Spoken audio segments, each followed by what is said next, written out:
Hi friends, it's another beautiful day here in Southern California and we are visiting SeaWorld San Diego. SeaWorld San Diego opened back in 1964 as the world's first SeaWorld theme park. I always thought the one in Orlando was the original. You know, I feel like that is a common misconception just because that one is definitely the most popular, but that was actually the third SeaWorld park to open in 1973, a few years after the second SeaWorld theme park, which was located in Ohio. Oh, whoa, weird. Yeah, that one is no longer with us. Okay. But SeaWorld San Diego is with us and it is thriving. It burst into popularity the very next year after opening in 1965 with the introduction of Shamu, everyone's favorite whale. Of course, iconic.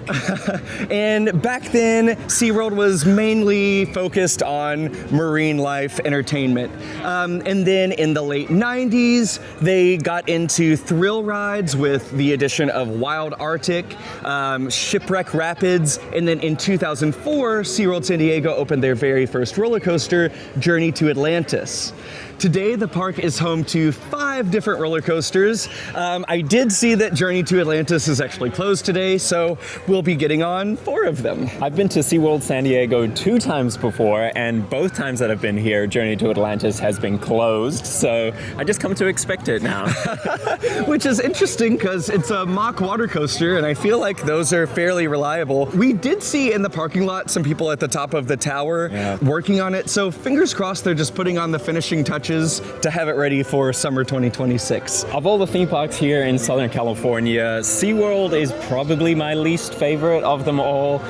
There's just something about this park that feels kind of like a little run down almost, a little 90s to me. I don't know, maybe it's just in my head, but I know there's a couple new rides here that I haven't done. I haven't done the Intamin family launch coaster. I haven't done the dive coaster, and I'm a big fan of dive coasters, so maybe those 2 attractions will turn things around for me. I remember this park being one of my favorites in Southern California. Okay. Looks like we're going into this with 2 different perspectives. Yeah. I'm excited to see which one of us wins out, but I guess there's only one way to find out. Let's go do it. Thank you. Now, like most 30-plus-year-old men, I like to start my day at a theme park with a manicure. And SeaWorld San Diego makes that very easy. Come with me. All you gotta do is take your dirty hands, put them in this pool,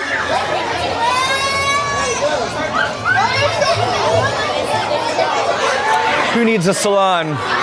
Cuticle free. We have now successfully entered the park. I did splurge on a United Parks Platinum Pass today because it included admission to all of the SeaWorld parks for the season. Also 6 Bring a Friend free passes to SeaWorld San Diego, one of which I graciously gifted to Kieran today. I just figured by the time that we use some of the in-park discounts and it included free parking, that it'll be worth it throughout the season. So once you enter the park, you can choose to go left towards Manta, but that side of the park is more show focused, or you can head to the right, and that's where all of the newer coasters are. So we're headed towards Electric Eel, Emperor, and the new Arctic Rescue coaster, just to get a few thrills in this morning. Plus, Kieran has some credits to acquire.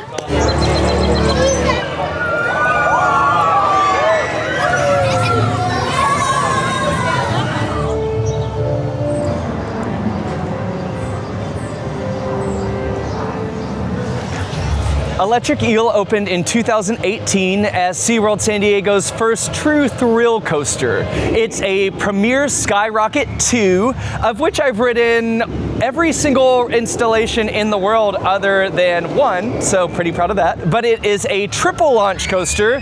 That's 2 forward launches, 1 backwards launch, with the fastest launch being 62 miles per hour. After that 3rd launch, you're gonna zoom up to a top height of 150 feet in the air, where you'll experience an inline twist. And let me tell you, up there as you're suspended upside down, hanging from your lap bar, It's a pretty cool sensation. We're here on a pre-summer Monday, so there is no wait. So let's go ride.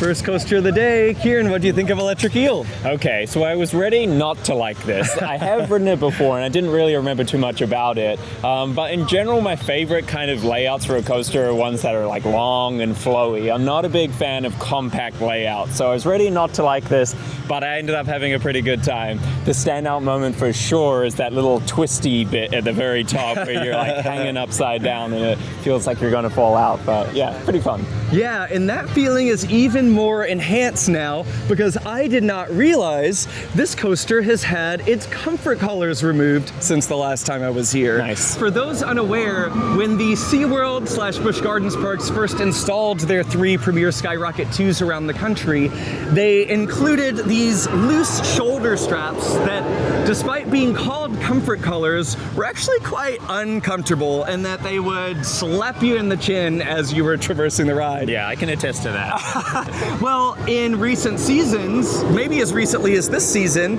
all 3 parks have removed the comfort collars from their premier coasters, and now they are much more comfortable to ride, and you really get to experience that 1, ejector airtime, and 2, intense hang time at the very top of this coaster. I kind of compare these Skyrocket coasters to the modern day Vekoma Boomerang. And when you look at it through that lens, while I've become a little jaded after riding 9 of these, I would definitely take this model over the Boomerang. At the end of the day, it's a quick thrill, a butter smooth experience, and we didn't have to wait for it at all. So, good start to the day. So just as we were recording our thoughts about Electric Eel, we looked over, and despite there being a sign out front that said Journey to Atlantis would not open today, There are people on it! There are people on it! I am really excited about this because I've never ridden a water coaster before, and this one looks really impressive. So yeah, this is turned the day around. Here we go. It's recently refurbished. Let's see what it's all about. Okay, that don't look too wet, except that guy in the front. He looks really wet. Maybe out of an abundance of caution, I'll get a poncho, just to be safe. So once again, Journey to Atlantis was SeaWorld San Diego's very first roller coaster. It opened back in 2004 as Mock Ride's 3rd ever water coaster after the Journey to Atlantis at SeaWorld Orlando and then Poseidon at Europa Park. I said earlier that Electric Eel was SeaWorld San Diego's first thrill coaster in the park, and that's because I would consider Journey to Atlantis more of a family coaster. With that said, this 60-foot tall drop with the splashdown does look pretty thrilling and intimidating. And I love the new look of it. Like, clearly they've put in quite a bit of work, but this is a fun ride, and I'm excited to see Kieran's reactions. All right, I hope you are excited for this credit, because after my 20% Platinum Pass discount, these were $12 each. I'm gonna cherish this forever. This is gonna be a family heirloom right here. We were thinking about buying souvenirs today. I think this might have to be it. We found them.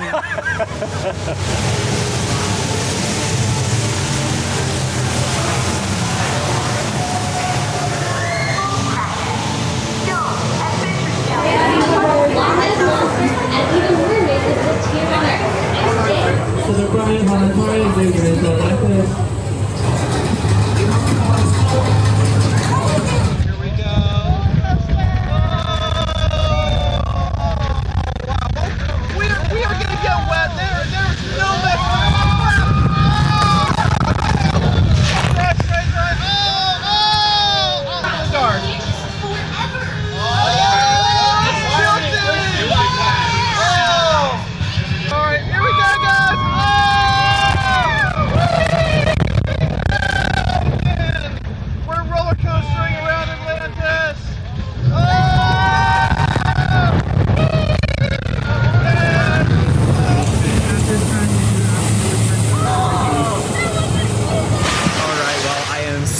glad that that opened because that was so much fun, especially not knowing what to expect. Had no idea that we were going to go down the drop right away, which is pretty different for a water ride. And then, of course, the surprise in the middle is the elevator section, which was so cool. It was really reminiscent for me of Scooby-Doo Spooky Coaster on the Gold Coast.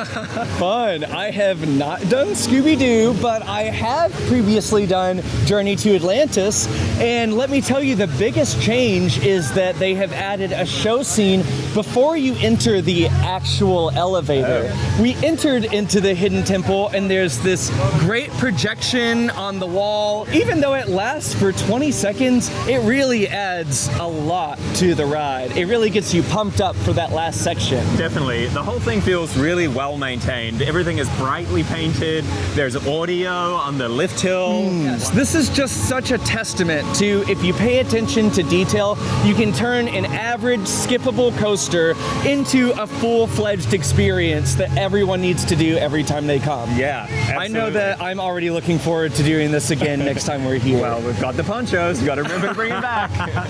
Which, let's comment on the level of wetness for just a second. The very first thing you do on the ride is go down the biggest drop into the splashdown, where everyone expects to get soaked.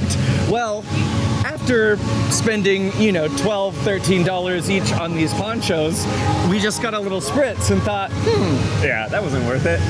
But then, the second part of the ride, after the main roller coaster portion, there's a second splashdown, which you cannot see before you get on the ride, and that gets you quite wet. But fortunately, we have learned through the experience of our friends Taylor and Sarah that just because people don't look too wet from off the ride doesn't mean that you shouldn't invest in a poncho. Oh my! Oh! Oh my gosh! Oh my gosh! Just a couple more thoughts on the Journey to Atlantis coaster experience itself. So that first 60-foot drop is probably taken at about a 55-degree angle. We sat in the back row, and there was some fun uplift force. I won't say air time, but still a great drop. But then after you do the elevator portion of the ride, you go into the main coaster segment, which starts with a sizable drop into a forceful turn, rising up into the final mid-course break, and then you do a twisting, diving drop up into the final turn, and then drop into the final splashdown. Overall, the ride isn't overly forceful, but still fun, thrilling enough so that anyone would enjoy it, but mild enough that everyone in the family can ride. So overall, just a really great attraction for SeaWorld. Now we are headed to the newest coaster in the park, Arctic Rescue. Okay, so talk about contrast, because we just came from the amazingly themed Journey to Atlantis, and now we're here at Arctic Rescue, and well, it feels like a convention center or a shed or maybe an airport, like. Yeah, I mean, interestingly, this area of the park has been here looking like this for quite some time, because previously this was the home to the park's original thrill ride, which was called Wild Arctic. It was a simulator attraction very similar to Star Tours at Disneyland, except on this simulator you were riding in a helicopter on a mission to either save or escape from polar bears. Okay. But obviously they put some investment into updating the attraction into a new roller coaster. It's too bad they didn't put some investment into updating the surrounding area. Looks like they ran out of budget. I would have liked to have seen some big icicles out here or something. Yeah, definitely lacking in atmosphere. But let's see what it looks like on the inside. So we have ventured deeper and deeper inside, and not much change in atmosphere. It's giving creepy liminal space, somewhere we shouldn't be. But we are still very excited to ride the new roller coaster. So Arctic Rescue is an Intamin family multi-launch coaster. It is billed as the fastest and longest straddle coaster on the West Coast. So I'm not sure how real those records are, but hey, SeaWorld, we'll give it to you. Let's try to find the entrance and experience Arctic Rescue. Now prepare to enjoy the power and speed of Arctic Rescue.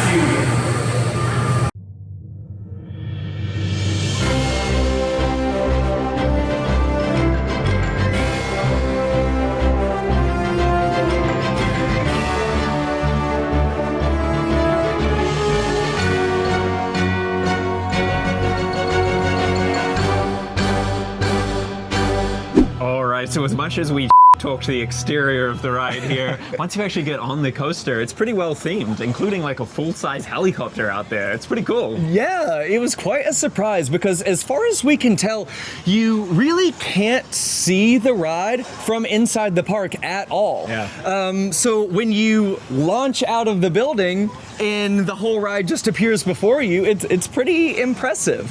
There are 3 launches, each of them getting progressively faster, and I don't remember any element in particular, but I do remember thinking the first portion was pretty fun and graceful. The second boost, the turns get a little more banked, transitions a little tighter, and then you have your third launch where you reach 40 miles per hour. At that point, yeah, I thought, at least for a family-friendly ride, there was a pretty strong sense of speed. Then you reach your highest hill on the ride, no airtime, but still a fun drop off of it, and just a fun coaster from beginning to end. Yeah, I was really anticipating this one because when I was probably 11 years old, we went to SeaWorld on the Gold Coast where we rode Jet Rescue, which is like much the same, but I guess just an earlier version, different manufacturer. No, that's Intamin really? as well. And actually, from what I recall, that is more of a thrill coaster. I believe it has tighter, like airtime-filled transitions. Definitely. But anyway, I was very excited to get back on this because I had so much fun on that in Australia, and I really think it lived up to the hype here too. If there was anything that I want to re-ride in the park today so far, it would be this. I love a ride that is like low to the ground and whippy. Totally, and I think my favorite thing about it is that when it comes to family coasters, a lot of the time, parks feel like they can get away with a pretty short ride experience. This really felt like you got your bang for your buck. Definitely, I was not expecting there to be 3 different launches. It was, yeah, really awesome. Yeah, but unfortunately, we don't have time to re-ride it. Yeah. Fortunately, though, we have another low-to-the-ground, whippy, multi-launch coaster to experience on the other side of the park. But right now, I think we're gonna head to the dive coaster, right? Yes. And I am a big fan of dive coasters. I know that's kind of controversial in the roller coaster community. People are not fans of dive coasters, but me, big fan, big fan. But Emperor here is fairly well regarded, so I'm excited to see what you think about it.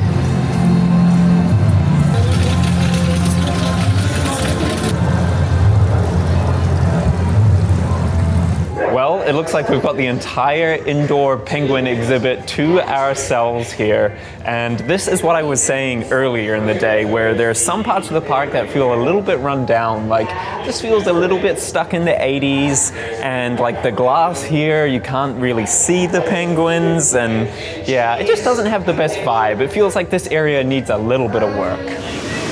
Wow, it looks all quiet on the western front over here, so we might be lucky that we got in a ride on this because it looks closed. Yeah, definitely. We might have been very lucky to have got on when we did. So, as briefly mentioned, Emperor is a B&M dive coaster with 6 across trains. It opened in 2022 after some COVID delays, but it's 153 feet tall with a 143-foot, 90-degree drop, nearly 2,500 feet of length, and 4 inversions. This one is unique in that most dive coasters have the vertical drop into an Immelman, into a mid-course brake run, and then a second drop. This one is missing that second drop, but because it doesn't have the second mid-course brake run, it is considered a little bit better paced. So I'm excited to get back on it, and I'm excited to get Kieran's reaction. Just looking at it as we approach it, am I right in thinking that it's like a little smaller than your typical dive coaster? Yeah, exactly. You are used to dive coasters like Valraven and Shikra, yeah. which are both over 200 feet tall. Again, this is 150 feet tall, which, previously SeaWorld San Diego had to jump through tons of hoops to build attractions that were like over 35 feet or something like that. Proximity to the airport? Exactly. Okay. So, and just because I think the city really cares about what it looks like. Sightlines. But all that to say is that I just feel lucky we're able to have 2 150-foot tall coasters in this park, and this feels like a pretty solid addition to the Southern California coaster line. Yeah, and the next dive coaster we're probably going to ride is Tortuga, right? Is that how you say it? Tormenta. Tormenta, okay. Tortuga, Tormenta, we're working on our Spanish. Yeah, Tortuga, is that a turtle? I don't know. anyway, so going from this to that will hopefully make that feel even bigger. Exactly. All right, let's go ride. Clearing 0 for that advance, so set up right on time, get ready to drop 150 feet.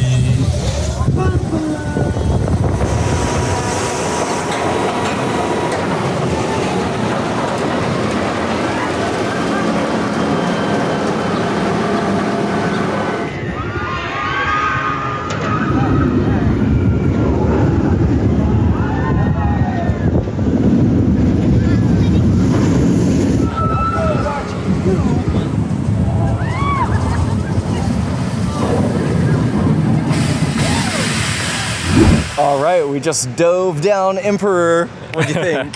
Well, I changed my mind. If I could rewrite anything today, this would be it. I had such a good time on this. I think it's the perfect attraction for them to choose to put here, mainly because while it's a roller coaster, it's also kind of an observation attraction, because at the top of that lift hill, you do that U-turn and you get an incredible view of downtown San Diego, all the bays, the ocean. It's just breathtaking. I wish it would stay up there for longer so you could take in more of the view. But then of course you have to get into the roller coaster, which for me, I love sitting in the very front of the train, and without a zero car at the front, you are right there by that track, and you get a real sense of the scale of the ride by seeing how big those rails are. And I love whooshing through. My favorite feeling on a roller coaster is soaring, and this really gives me that sensation of soaring. Yes, totally.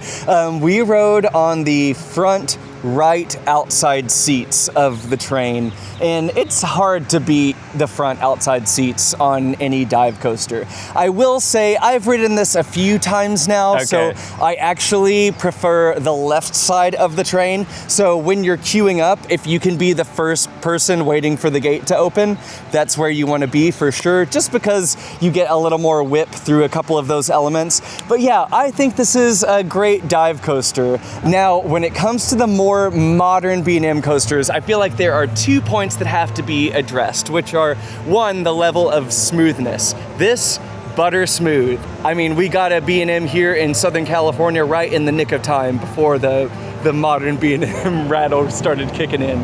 But this does have the vest restraints. And when it comes to dive coasters especially, the first element on any dive coaster, in my personal opinion, is that big vertical first drop. And on the older B&M dive coasters, you had the traditional B&M over-the-shoulder restraints, which allowed you to be a little more free in your seat. So when you drop down, you were kind of floating back in your seat. Whereas on these newer B&M dive coasters, they have the vest restraints, which hug you to the back of your seat, so you don't really get that feeling of weightlessness or airtime. With that said, the drop is still really fun. I had previously commented on how there is no mid-course brake run on this coaster, which is great. It does allow the pacing to be consistent from start to finish. Now, I would love if there was a break in between the inversions on this, because after the first drop, you go into the Immelman, into the cutback or hammerhead turnaround, then into a 0G turnaround, a corkscrew, and then the final turn into the brakes. So it is pretty much nothing but inversion after inversion. I'd have loved to see like a twisty S-bend airtime hill instead of that final corkscrew. I think that a lot more people would be talking about Emperor if it had that moment of negative G to break up the positives. But regardless, it is a fun ride, a great addition here to SeaWorld San Diego. And if they would get a B&M Hyper to complement it, then I wouldn't worry about the airtime at all. You beat me to it. I was about to say all that. Lightning McQueen? I didn't know you were allowed to be here. Okay, so it's time to take a little break from the coasters, and we're gonna see a jellyfish exhibit called Jewels of the Sea. While I'm not a big fan of animals performing for our entertainment, I'm happy to see exhibits that are like aquariums. That's all right. Yeah, and jellyfish are pretty cool. Yeah. I would not want to stick my hand in there.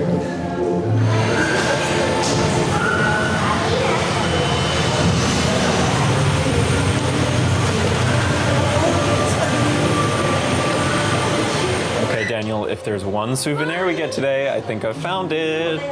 20% off with my new Platinum Pass. And it's my color. You gotta get it. All right, we are navigating our way over to the other side of the park to ride our final coaster of the day, Manta. We've saved the best for last, in my opinion.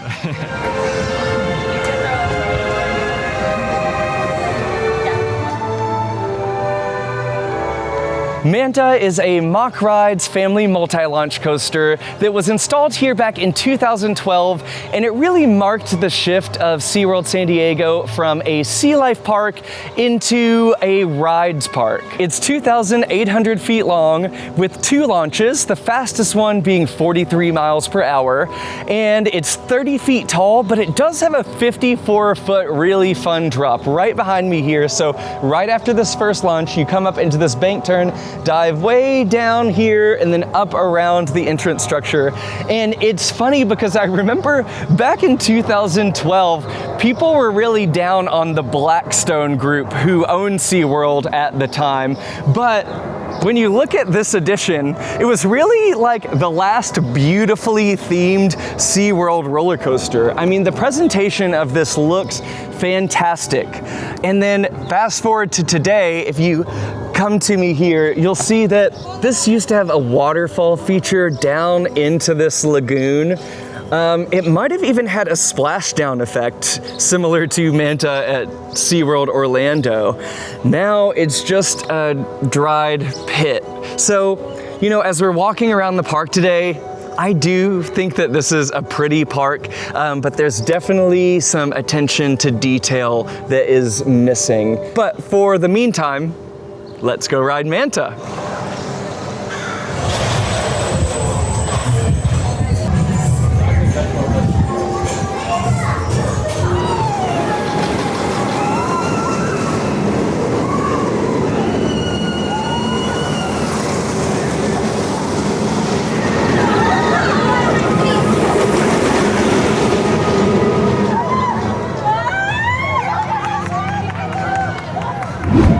We just got off the Mack multi-launch coaster, Manta. What did you think, Daniel? Well, as I said on the way over here, I feel like we saved the best for last because this is my favorite coaster in the park for sure. And really, I think that it's one of the most underrated coasters in California and maybe just in the United States in general. Now, I'm not saying it is one of the best roller coasters in the United States, but I just never hear anyone talk about it, and I think it is so fun. This ride is the full package. It starts off with a short, would you call it a dark ride portion? Not necessarily a dark ride. It's like an on-ride pre-show, but you're essentially like in a video screen aquarium as the manta rays are getting ready for their big swim. And as the projection is going, the train is shifting forward and backward and forward and backward. The door opens up, the LSMs catch you and propel you forward,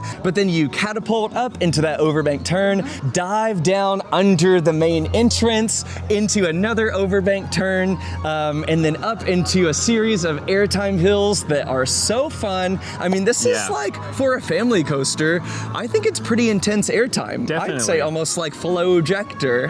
Flow-ejector, there's a term for you. But yeah, once it going over those hills is really whippy. I like it a lot. Definitely. In fact, once you reach the second part of the ride, most of that second half is low to the ground bank turns, but there is one moment that is an S-bend airtime hill, and that has some true ejector airtime, which, like, are there other family launch coasters that have ejector airtime? Yeah, maybe not. I can't think of one. So all of that to say is I think that this is a really great ride. It's a well-rounded, lengthy experience. Yeah. And yeah, my favorite ride here.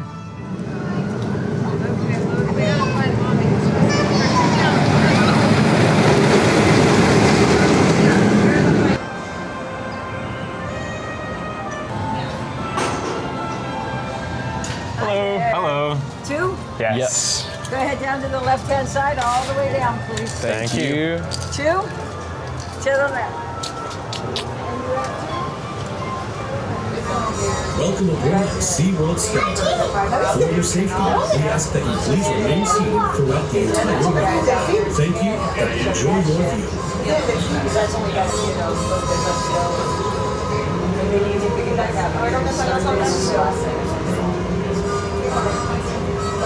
So we are currently at the top of the 320-foot tall SeaWorld San Diego Sky Tower. The view is incredible. It's fun to think that people have been enjoying this view of San Diego for however many years it's been since 1969.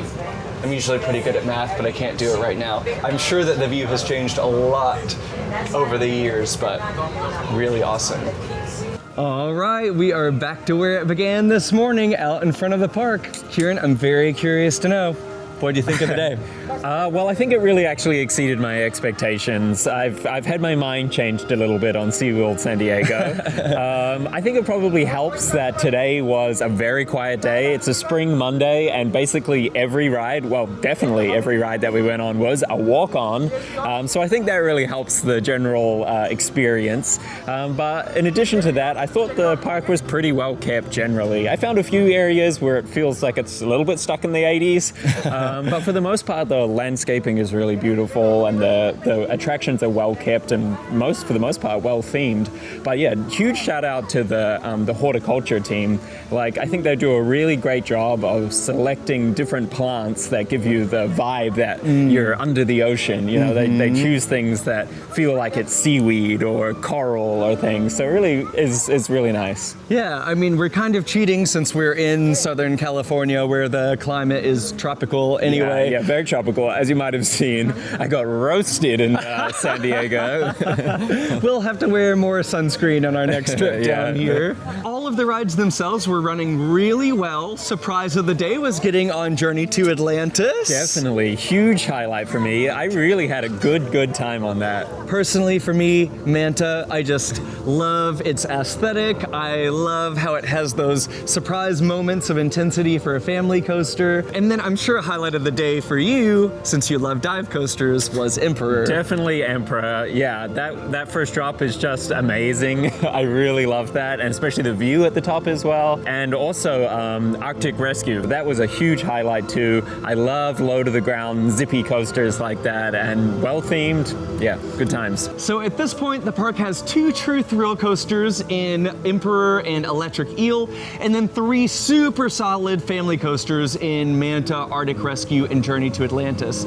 So it feels like when it comes to future editions, what could this park use? Well, we already sort of mentioned the first one, which is and I guess we say this about every Southern California theme park that we go to, but I just really think this park especially could do well with a B&M hypercoaster, or at least a hyper style coaster that focuses on airtime. Yeah. And then, of course, a dark ride that the whole family could enjoy would be so fantastic for this park. That would be a great addition. That would really round things out. The other SeaWorld and Busch Gardens parks recently have added either drop towers or screamin' swings swings from S&S, I think a Scream and Swing would be an excellent addition to this park, especially since we don't have one of those in Southern California or California at all. So SeaWorld, think about that.